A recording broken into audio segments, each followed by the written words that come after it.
Nampak dalam ni, lauk dia cukup meriah. Lauk satu sendok besar tu RM3 dia ambil. Ayam ni ketul RM4. Ayam dia besar, geng. Ayam dia besar. Dia goreng panas-panas bagi kau ni. Ayam dia besar. Tapi kalau kau ambil sekali dengan nasi, ayam tu akan jadi RM3.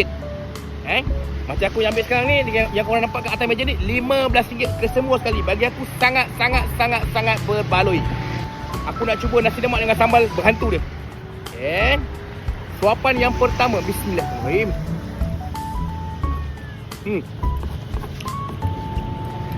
Dia punya sambal nasi lemak ni serupa kau makan kat rumah.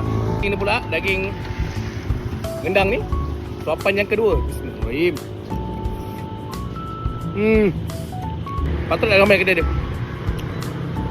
Memang ramai. Dia buka pukul 9 sampai habis. Kita ambil kupang pula. Suapan yang ketiga.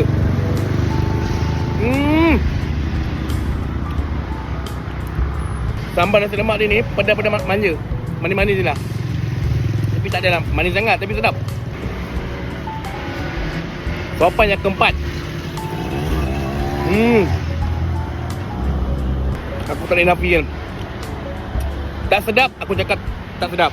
Sedap, aku cakap sedap. Nasi lemak dia sedap.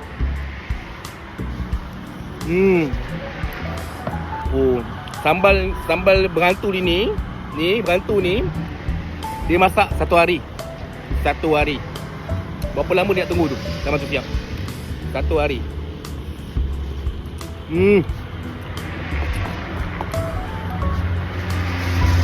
Tadi 6, ni dah 7. Suapan ke-7.